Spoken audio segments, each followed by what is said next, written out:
देखनु मिशी मृगु बिहगितरु फिरई बहोरी बहोर निरख निरख रघुवीर छव बाड़े प्रीति न थोरी निरखी निरखे रघुवीर छवि बाड़े प्रीति न थोरी। मृग पक्षी और वृक्षों को देखने के बहाने सीता जी बार बार घूम जाती हैं और श्री राम जी की छवि को देख देख कर उनका प्रेम कम नहीं बल्कि बढ़ रहा है। जाने कठिन सी बुचापि बिशूरति चली राखी उर श्यामल मूरति प्रभु जब जापते जाने की जानी सुख स्नेह शोभा गुण खानी परम प्रेममय मृदुम शुकीनी चारु चित्त बीती लिखलीनी गई भवानी भवन बहोरी बंदी चरण बोली कर जोरी गई भवानी भवन बहोरी बंद चरण बोली कर जोरी।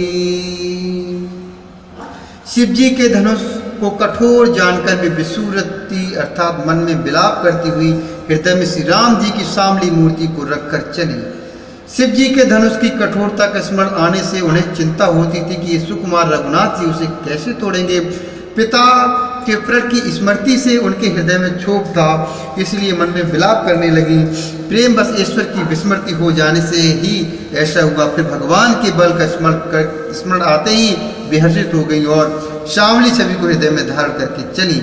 प्रभु श्री रामचंद्र जी ने जब सुख स्नेह शोभा और गुणों की खान श्री जानकी जी को जाते हुए जाना, तब परम प्रेम की कोमल स्याही बनाकर उनके स्वरूप को अपने सुंदर चित्र रूपी भित्ति पर चित्रित कर लिया। सीता जी पुनः भवानी जी के मंदिर में गई और उनके चरणों की वंदना करके हाथ जोड़कर बोली, जय जय गिरिवर राज किशोरी जय महेश मुख चंदी चकोरी जय गजुबदन षडानन माता जगति जननी दामिनी दुति गाता जय गजुबदन षडानन माता जगति जननी दामिनी दुति गाता नहीं तब आदि मध्य अवसाना अमित प्रभाव वेदु नहीं जाना भव भव विभव पराभव कारिणी विश्व विमोहनी स्ववश बिहारिणी भव भव विभव पराभव कारिणी विश्व विमोहनी स्ववश बिहारिणी। हे श्रेष्ठ पर्वतों के राजा हिमाचल की पुत्री पार्वती, आपकी जय हो, आपकी जय हो। हे महादेव जी के मुख रूपी चंद्रमा की ओर टकटकी लगाकर देखने वाली चकोरी, आपकी जय हो। हे हाथी के मुख वाले गणेश जी और 6 मुख वाले श्री स्वामी कार्तिकेय जी की माता, हे जगजननी, हे बिजली की सी कांति युक्त शेरा वाली, आप शरीर वाली, आपकी जय हो। आपका न आदि है, न मध्य है और न अंत है। आपके असीम प्रभाव को वेद भी नहीं जानते। आप संसार को उत्पन्न, पालन और नाश करने वाली हैं, विश्व को मोहित करने वाली और स्वतंत्र रूप से विहार करने वाली हैं। पति देवता श्रुतिय महु मातु प्रथम तव रेखा महिमा अमित न सकहि कही सहस सारिदासेषु महिमा अमित न सकहि कही सहस सारिदासेषु पति को इष्ट देव मानने वाली श्रेष्ठ नारियों में हे माता आपकी प्रथम गणना है। आपकी अपार महिमा को हजारों सरस्वती और शेष जी भी नहीं कह सकते। सेबत ते ये सुलभ फल चारी बरुदायनी पुरारी पियारी देवी पूज पदी कमल तुम्हारे सुर नर मुनि सब हो ही सुखारे मोरे मनोरथु जानहुनी के बसउ सदा उर पुरुष वही के कीन्हु प्रगटिना कारण ते असि कही चरण गए बेदेही असि कही चरण गए बेदेही। हे भक्तों को मुंह मांगा वर देने वाली हे त्रिपुर के शत्रु शिव जी की प्रिय पत्नी, आपकी सेवा करने से चारों फल सुलभ हो जाते हैं। हे देवी, आपके चरण कमलों की पूजा करके देवता मनुष्य और मुनि सभी सुखी हो जाते हैं। मेरे मनोरथ को आप भली बात जानती हैं, क्योंकि आप सदा सबके हृदय रूपी नगरी में निवास करती हैं। इसी कारण मैंने उसको प्रकट नहीं किया। ऐसा कहकर जानकी जी ने उनके चरण पकड़ लिए। विनय प्रेम बसु भई भवानी खसी माली मुँह रति मुस्कानी सादर सिय प्रसाद शिरुधर बोली गौर हरि हर सुहिय भरे सुन सिय सत्य आशीष हमारी पूजिय मन कामना तुम्हारी नारद बचन सदा सुचि साचा शोभरु मिली है जायु मनु राचा शोभरु मिली है जायु मनु राचा। गिरजा जी सीता जी के बिना प्रेम के बस में हो गई। उनके गले की माला खिसक पड़ी और मूर्ति मुस्कुराई। सीता जी ने आदर पूर्वक उस प्रसाद अर्थात माला को सिर पर धारण किया। गौरी जी का हृदय हर्ष से भर गया और वे बोली, हे सीता, हमारी सच्ची आशीष सुनो, तुम्हारी मनोकामना पूरी होगी। नारद जी का वचन सदा पवित्र अर्थात संशय भ्रम या दोषों से रहित और सत्य है। जिसमें तुम्हारा मन अनुरक्त हो गया है वही वर तुमको मिलेगा। मनु जाहि राचे मिलहि शोभरु सहज सुंदर शावरु करुणा निधान सुजान शील स्नेहु जानत रावरु ए भांति गौर शीश सुन सिय सहित ही है हर सियली तुलसी भवानी पूज पुण्य पुण्य मुदित मन मंदिर चली श्री राम चंद्र के पालु भजु मने हरड़ भव भय दारुणम। जिसमें तुम्हारा मन अनुरक्त हो गया वह स्वभाव से ही सुंदर सांवला वर श्री रामचंद्र जी तुमको मिलेंगे। वह दया का खजाना और सुजान सर्वज्ञ है, तुम्हारे शील और स्नेह को जानता है। इस प्रकार श्री गौरी जी का आशीर्वाद सुनकर जानकी जी समेत सखियां हृदय में हर्षित हुई। तुलसीदास जी कहते हैं, भवानी जी को बार बार पूछकर सीता जी प्रसन्न मन से राजमहल को लौट चली। जान गौर अनुकूल सियहि हर सुन जाई कही मंजुल मंगल मूल बाम अंग फरकन लगे। गौरी जी को अनुकूल जानकर सीता जी के हृदय को जो हर्ष हुआ वह कहा नहीं जा सकता। सुंदर मंगलों के मूल उनके बाएं अंग फड़कने लगे। हृदय सराहत सियलुनाई गुरु समीप गवने दो भाई राम कहा सब कौशिक पाही सरल स्वभाव छुअत छल नाही सुमन पाये मुनि पूजा कीनी, पुण्य शीस दू भाई ने दीनी।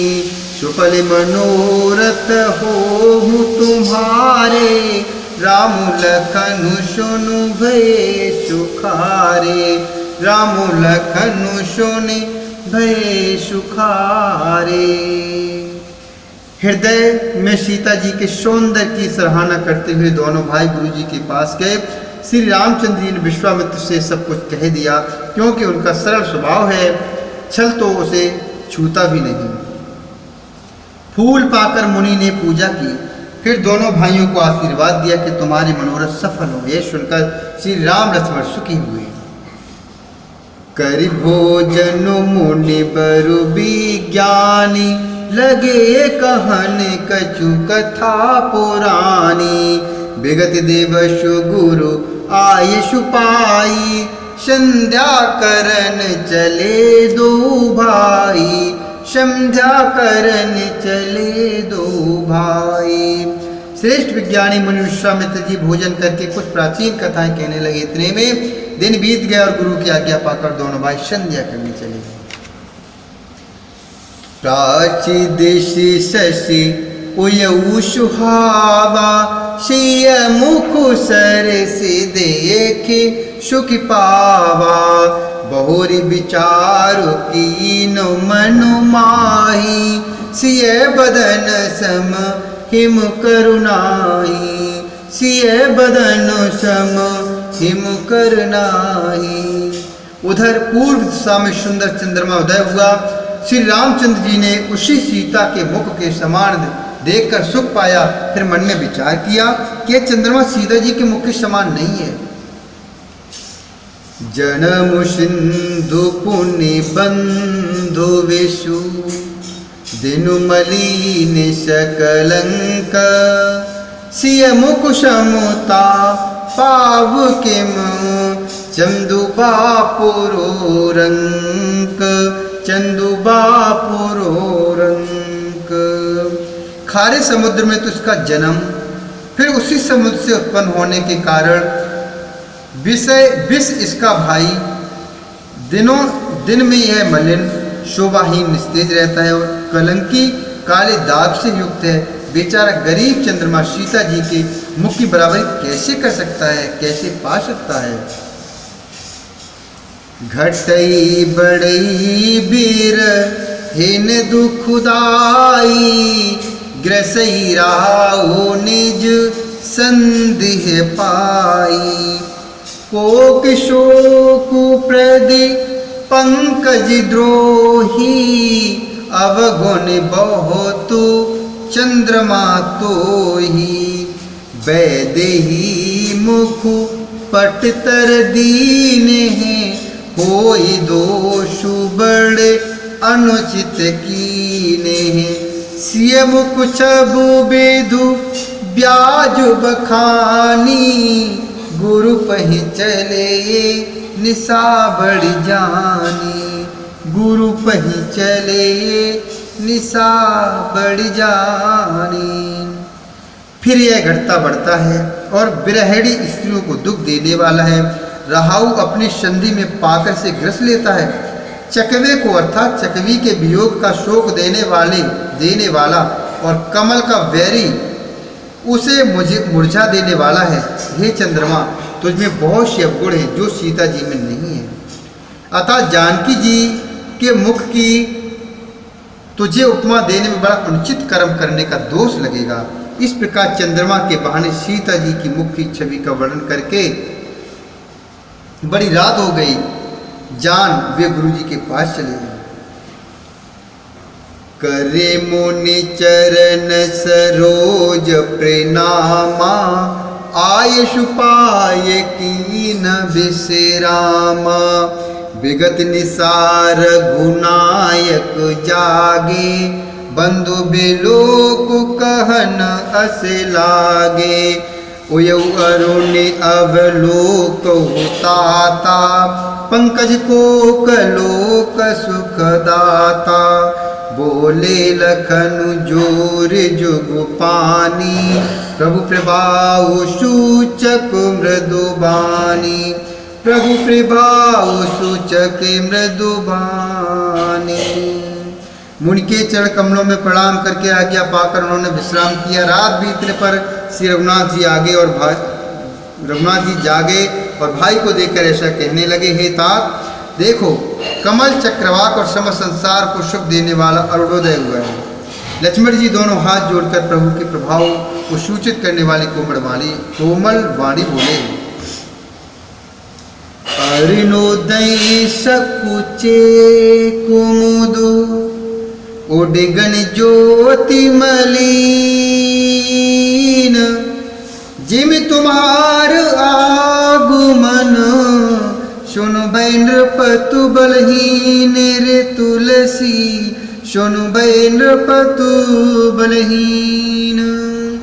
अरुणोदय होने से कुमुदिनी सपचा गई और तारा गणों का प्रकाश फीका पड़ गया। जिस प्रकार आपका आना सुनकर सब राजा बलहीन हो गए हैं।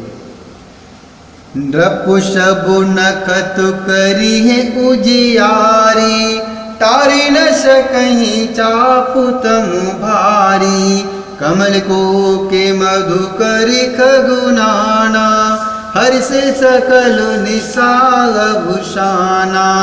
ऐसे प्रभु सबु भगति तुम्हारे, होए टूटे धनुष सुखारे। उयउ भानु बिनु श्रम तमु नासा, दुरे नखति जग तेजु प्रकाशा, दुरे नखति जग तेजु प्रकाशा। सब राजा रूपी तारे उजाला अर्थात मंद प्रकाश करते हैं, पर वे धनुष रूपी महान अंधकार को हटा नहीं सकते। रात्रि का अंत होने से जैसे कमल चकवे और भौरे और नाना प्रकार के पक्षी हर्षित हो रहे हैं, वैसे ही प्रभु आपके सब भक्त धनुष टूटने पर सुखी होंगे। सूर्य उदय हुआ, बिना ही परिश्रम अंधकार नष्ट हो गया, तारे छिप गए, संसार में तेज प्रकाश हो गया। रवि निज उदय बियाज रघुराया, प्रभु प्रताप सबु नृपन दिखाया। कवि भुज बल्लु महिमा उदघाटी, प्रगति धनु विघटन परुपाटी। बंधु बचन सुने प्रभु मुस्काने, होई सुचि सहज पुनीत नहाने। नित्य क्रिया करे गुरु पहियाए, चरण सरोज सुभग सिर नाए, चरण सरोज सुभग सिर नाए। हे रघुनाथ जी, सूर्य ने अपने उदय के बहाने सब राजाओं को प्रभु अर्थात आपका प्रताप दिखलाया है। आपकी भुजाओं के बल की महिमा को उद्घाटित करने अर्थात खोलकर दिखाने के लिए ही धनुष तोड़ने की पद्धति प्रकट हुई है। भाई के वचन सुनकर प्रभु मुस्कुराए। फिर स्वभाव से ही पवित्र श्री राम जी ने शौच से निवृत्त होकर स्नान किया और नृत्य कर्म करके गुरु जी के पास आए। आकर उन्होंने गुरु जी के सुंदर चरण कमलों में सिर नवाया। शतानंद तबु जनक बुलाए, कौशिक मुनि पहिर तुरत पठाए।